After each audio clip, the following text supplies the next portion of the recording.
ఇండియాలోనే #1 varicose veins hospital Avis vascular centre. వాగర్థావివ సంపృక్తౌ వాగర్థ ప్రతిపత్తయే జగతః పితరౌ వందే పార్వతీ పరమేశ్వరౌ. ఆదిత్యాయ చ సోమాయ మంగళాయ బుధాయ చ గురు శుక్ర శనిభ్యశ్చరాహవే కేతవే నమః. శృంగేరి జగద్గురు పీఠాధిపతులకి, కంచి పీఠాధిపతులకి నమస్కారములు తెలియజేసుకుంటూ కార్యక్రమాన్ని ప్రారంభిద్దాం. వీక్షించేటువంటి ప్రేక్షకులకి ఒక ముఖ్య గమనిక.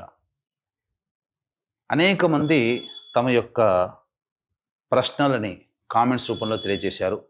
కొంతమంది మెసేజ్ రూపంలో కూడా పంపించడం జరిగింది. అందులో ప్రధానంగా గమనించింది ఏంటంటే, ఎలాగో జన్మించిన నక్షత్రము, ఆ నక్షత్రాన్ని బట్టి ఒక రాశి ఉంటుంది, ఆ రాశి ప్రకారము మేము చూసుకోగలుగుతున్నాం. కానీ మా పెద్దలు వాళ్ళకి డేట్ ఆఫ్ బర్త్ అనేటువంటిది తెలుసు, కానీ అలాగే ఏ సంవత్సరంలో పుట్టారో తెలియదు. మరి అటువంటి వాళ్ళు కూడా చూసుకోవాలంటే ఎలా అనేటువంటి ఒక ప్రశ్నని తీసుకురావడం జరిగింది. కాబట్టి వీళ్ళందరినీ కూడా దృష్టిలో పెట్టుకొని, ఇప్పుడు ఏ నక్షత్రము ఏ రాశి వాళ్ళైతే జన్మిస్తారో ఆ రాశి మరియు ఒక మంత్లో ఒక డేట్ నుంచి ఇంకొక డేట్ మధ్యలో పుట్టినటువంటి వాళ్ళు ఒక రాశికి చెందిన వాళ్ళుగా మనకు తెలియచేయడం జరుగుతుంది శాస్త్ర ప్రకారము. కాబట్టి ఈ యొక్క గణాంకాలని దృష్టిలో పెట్టుకొని మనం వినూత్నంగా రాశితో పాటుగా ఒక నెలలో పుట్టినటువంటి వాళ్ళకి, అనగా ఉదాహరణకి ఉజ్జాయింపుగా ఏ రాశికి చెందుతారో ఆ రాశి వాళ్ళని మనం క్రోడీకరించుకొని ఈ యొక్క నూతన విధానంగా మనం తెలియచేయడం జరుగుతుంది. ఒకవేళ రాశికి సంబంధం లేకపోయినా మీరు జన్మించిన జన్మ తేదీ మరియు జన్మ నెల ఏదైతే ఉంటుందో జన్మ మాసమును బట్టి మీరు ఒక రాశికి చెందుతారు. ఆ రాశిది ఆ ఫలితాలు కూడా మీకు కూడా ఉపయోగంగా ఉంటాయని చెప్పి తెలియచేయవచ్చు. అలాగే ప్రస్తుతం గమనించుకున్నట్లయితే ఈ యొక్క ద్వాదశ రాశుల వారికి సంబంధించినటువంటి శుభ అశుభ ఫలితాలు అనేటువంటివి మీకు క్లుప్తంగా తెలియచేయడానికి ప్రయత్నం చేస్తాను. ఆగస్టు 16వ తారీఖు నుంచి 31వ తారీఖు వరకు కర్కాటక రాశిలో జన్మించినటువంటి వారికి ఏ విధంగా ఉండబోతుందో తెలుసుకునే ప్రయత్నం చేద్దాం. ఈ కర్కాటక రాశి వారిలో డేట్ ఆఫ్ బర్త్ ప్రకారం చూసుకున్న జూలై 20వ తారీఖు నుంచి ఆగస్టు 10వ తారీఖు మధ్యలో పుట్టినటువంటి వాళ్ళందరూ కూడా కర్కాటక రాశికి చెందిన వాళ్ళు అవుతారు. నక్షత్రము రాశి మీకు గనక తెలిసినట్లయితే కర్కాటక రాశిదే మనం చెప్పబోతున్నాం. అలాగే డేట్స్ ప్రకారం జూలై 20 నుంచి ఆగస్టు 10 మధ్యలో పుట్టినటువంటి వాళ్ళు కర్కాటక రాశికి సంబంధించిన వ్యక్తులుగా మనకు ఈ సంబంధించినటువంటి మోడర్న్ ఆస్ట్రాలజీ తెలియజేస్తుంది. కాబట్టి ఆ విధంగా మనం ఫలితాలు తెలియచేద్దాం.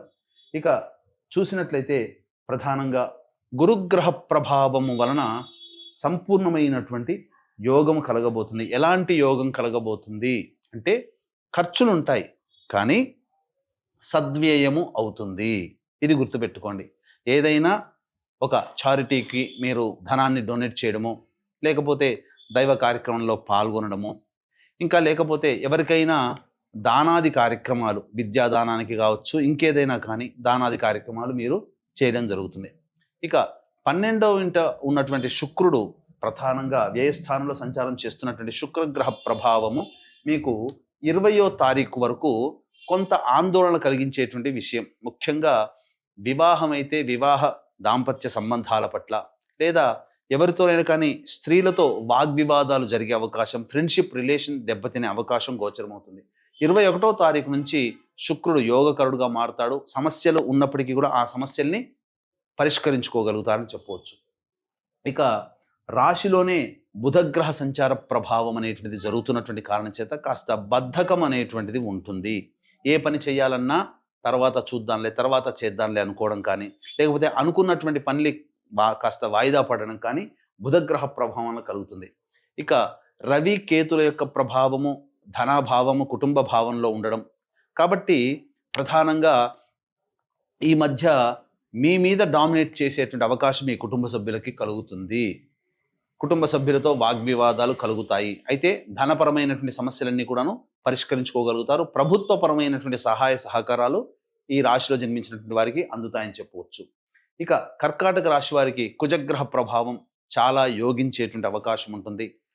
మీరు కొన్ని సమస్యల్ని మీకు తెలియకుండానే ధైర్య సాహసాలతో వాటిని పరిష్కరించుకోగలుగుతారు. ఆత్మవిశ్వాసం పెరుగుతుంది.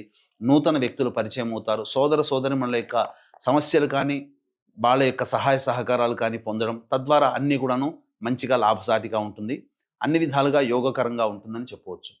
ఇక అష్టమ రాహువు కాస్త ఆరోగ్యం పట్ల శ్రద్ధ వహించాల్సినటువంటి పరిస్థితి.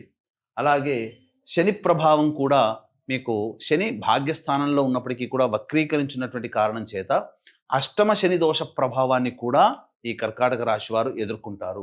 తర్వాత చెప్పొచ్చేది ఏంటంటే, ఈ యొక్క కర్కాటక రాశి వారికి మిశ్రమమైనటువంటి ఫలితాలు కలుగుతాయి, అందులో సందేహం లేదు. కాబట్టి గొప్పగా మనకు అవకాశం అన్నీ లభించకపోయినప్పటికీ కూడా, గొప్పగా జరగకపోయినా సాధారణమైనటువంటి స్థాయే కొనసాగుతుంది. ఇక ఈ రాశిలో జన్మించినటువంటి విద్యార్థులకి విద్య యందు ఆటంకాలు అనేటువంటివి ఉంటాయి. కోరిన విద్యా సంస్థల్లో మీకు ప్రవేశం లభించాలి అంటే బహు కష్టతరం అవుతుంది. అలాగే నిరుద్యోగస్తులు మంచి సమయం కోసం ఎదురు చూడక తప్పదు. కొంతకాలం గడిచిన తర్వాత అనుకూలమైనటువంటి సమయం మీకు ఆసన్నమవుతుందని చెప్పాలి. అలాగే ఉద్యోగ రంగంలో ఆల్రెడీ ఉద్యోగం చేస్తున్నటువంటి వ్యక్తులు కొత్త సంస్థలోకి ఉద్యోగం మారాలి అని అనుకుంటే మాత్రం ఆ ప్రయత్నాన్ని కాస్త వాయిదా వేసుకోండి. సమయం అనుకూలంగా లేదు, కష్టపడతారని చెప్పవచ్చు. ఇక ప్రధానంగా 21వ తారీఖు నుంచి వివాహ సంబంధమైనటువంటి విషయాల్లో, వివాహం కాని యువకులకి కొన్ని సంబంధాలు కుదిరే అవకాశం ఉంటుంది. కాబట్టి జాగ్రత్తగా ప్లాన్ చేసుకోండి. ఇక సంతానపరమైనటువంటి సమస్యలతో ఇబ్బంది పడేటువంటి వాళ్ళకి చక్కటి అవకాశం అనేటువంటిది కలుగుతుంది. సంతాన సాఫల్యత కలుగుతుంది. అలాగే కన్సీవ్ అయినటువంటి మహిళలకి చక్కటి సంతానం కలిగే అవకాశం కూడా గోచరమవుతుంది. అన్ని విధాలుగా ఈ యొక్క కర్కాటక రాశిలో జన్మించినటువంటి వారికి సాధారణంగానే ఫలితాలు ఉంటాయి అని గమనించగలరు. ఇక ఈ రాశిలో జన్మించినటువంటి స్త్రీలు ప్రధానంగా 20వ తారీఖు వరకు కాస్త కష్టములు అనుభవించక తప్పదు. అనవసరమైనటువంటి వ్యయాలు అవుతాయి. మీకు మానసిక ఒత్తిడి, శారీరక శ్రమ అధికంగా ఉండడం వలన ఏ పని ముందుకు సాగలేకపోతూ ఉంటుంటారు.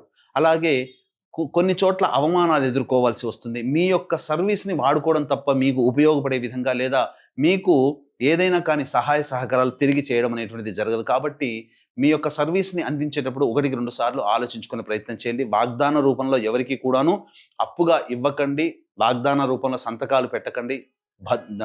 మీ యొక్క ధనానికి మీకు ఇబ్బంది పడే అవకాశం మీకు కలుగుతుంది. కాబట్టి జాగ్రత్తలు పాటించండి. ఇక అన్నిటికంటే ముఖ్యంగా మీ యొక్క వాక్కుని ఎంత అదుపులో ఉంచుకుంటే అంత యోగ్యమైనటువంటి జీవితాన్ని పొందుతారని చెప్పవచ్చు. ఇక తర్వాత ఈ రాశిలో జన్మించినటువంటి మహిళలకి కూడా సాధారణంగానే ఉంటుందని చెప్పవచ్చు. ఇక గమనించుకున్నట్లయితే వీక్షించేటువంటి ప్రేక్షకులకి గమనిక, ఈ నెల 22వ తారీఖు రోజున చతుర్దశి మరియు అమావాస్య కలిసినటువంటిది అద్భుతమైనటువంటి రోజు. ఈ రోజున మీ యొక్క జాతకరీత్యా మీరు ఎన్ని ప్రయత్నాలు చేసినా ఆ ప్రయత్నంలో ఆటంకాలు ఎదుర్కొంటున్నారు. అలాగే ప్రధానంగా వివాహం కాక ఇబ్బంది పడుతున్నా, ఉద్యోగం సరిగ్గా లేకపోయినా, దాంపత్యం లేకపోయినా, అన్ని అవకాశాలు దగ్గర దాకా వచ్చి వెనక్కి వెళ్ళిపోయినా, ఏ ప్రయత్నం నిజాయితీగా కష్టపడి ఆ ప్రయత్నం ఫలితాన్ని పొందలేకపోయినా, మీరు ఎన్ని పూజలు చేసినా ఆ పూజా ఫలితాన్ని మీరు పొందలేకపోయినా, వీటన్నిటికీ ప్రధాన కారణం పితృదోషం. ఈ పితృదోషం ఉంటే ఏ రకమైనటువంటి అభివృద్ధి కుటుంబంలో ఉండదు. అన్నిటికంటే ముఖ్యంగా మనశ్శాంతి ఉండదు. కాబట్టి ఇది ఎలా తెలుసుకోవాలి? తండ్రి వైపు 6 తరాలు, తల్లి వైపు 3 తరాల్లో ఏవైనా దుర్మరణాలు కనుక ఉంటే పితృదోషం అంటారు. ఇట్టి పితృదోష నివారణకి 22వ తారీఖు రోజున మన పీఠం ఆధ్వర్యంలో పితృదోష నివారణ కార్యక్రమాలు జరుగుతాయి. పిండ ప్రదానము వేరు, పితృదోషము వేరు. కాబట్టి చక్కగా వీటికి సంబంధించినటువంటి 20వ తారీఖు లోపల మీ గోత్రనామాలు నమోదు చేసుకునే ప్రయత్నం చేయండి. తద్వారా మీరు అనుకున్నటువంటి సంకల్పం ఏదైతే ఉంటుందో అచిర కాలంలోనే ఆ సంకల్పాన్ని నెరవేర్చుకుంటారు. హాయిగా ప్రశాంతంగా జీవిస్తారని చెప్పవచ్చు. ఇక రోజువారీ కార్యక్రమంలో భాగంగా మంచి చెడు ఆదాయం వ్యయం ఎలా ఉంటుందో తెలుసుకునే ప్రయత్నం చేద్దాం. 16, 17, 18 ఈ తేదీలలో మీకు రాని బాకీలు వసూలవుతాయి. అలాగే కుటుంబ పరంగా ఉన్నటువంటి సమస్యని పరిష్కరించుకుంటారు. ఖర్చుకు మించిన ఆదాయం లభించడం ద్వారా అన్ని విధాలుగా ఆనందదాయకంగా ఉంటుంది. విందులు వినోదాల్లో పాల్గొంటారు, స్నేహితుని కలుసుకుంటారని చెప్పవచ్చు. ఇక 19, 20వ తేదీల్లో మీకు అనవసరమైనటువంటి వృధా ఖర్చులు అవుతాయి. దైవ దర్శనానికి వెళ్ళే అవకాశం ఉంటుంది.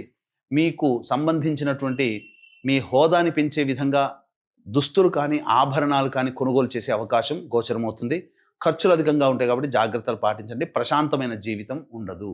ఇక 21, 22వ తారీఖుల్లో ప్రధానంగా పెండింగ్లో ఉన్నటువంటి పనులను పూర్తి చేసుకుంటారు. చక్కగా పాత స్నేహితులు కలిసి ఆనందంగా గడుపుతారు. ధనాదాయం కూడా చాలా చక్కగా ఉంటుంది. 23, 24, 25 తేదీల్లో ఖర్చులు అధికంగా ఉంటాయి. కుటుంబ సభ్యులతో వాగ్వివాదాలు పెరుగుతాయి. మనస్సు ఆందోళనగా ఉంటుంది అని చెప్పవచ్చు. ఏ నిర్ణయం తీసుకోలేకపోతారు. ఇక 26, 27 తేదీల్లో ప్రధాన ఘట్టం మీ జీవితంలో చక్కగా అన్ని విధాలుగా యోగకాలంగా ఉండేటువంటి సమయం. మీ ధైర్య సాహసాల వల్ల మీకు భవిష్యత్తులో మీకు యోగం కలుగుతుంది. అన్ని విధాలుగా సహాయ సహకారాలు అందుతాయి. రాని బాకీలు కూడా వసూలవుతాయని చెప్పవచ్చు. ఇక 28, 29, 30 మరియు 31 తేదీల్లో మీ ఆరోగ్యం పట్ల శ్రద్ధ వహించాలి. తల్లిగారి ఆరోగ్యం పట్ల కూడా శ్రద్ధ వహించాలి. వాహనాన్ని నడిపేటప్పుడు జాగ్రత్తలు పాటించాలి. గృహ మరమ్మతులు, వాహన మరమ్మతులకి ఖర్చులు అధికంగా ఉంటాయి. ప్రశాంతత లేని జీవితాన్ని గడుపుతారు. సంతృప్తి అనేటువంటిది ఉండదు. ఏ తర్వాత చెప్పుకొచ్చేది ఏమిటంటే సాధారణమైనటువంటి ఫలితాలు ఈ యొక్క కర్కాటక రాశిలో జన్మించినటువంటి వారికి కలుగుతాయి. కాబట్టి ఈ కర్కాటక రాశిలో జన్మించినటువంటి వారికి మంచి ఫలితాలు రావాలి, సమస్యలు తీరాలి అనుకుంటే ప్రతిరోజు దత్త అష్టకం, కాలభైరవాష్టక పారాయణం రోజుకి 3 సార్లు పఠించండి. సర్వం శ్రీ ఉమామహేశ్వర పరబ్రహ్మార్పణమస్తు.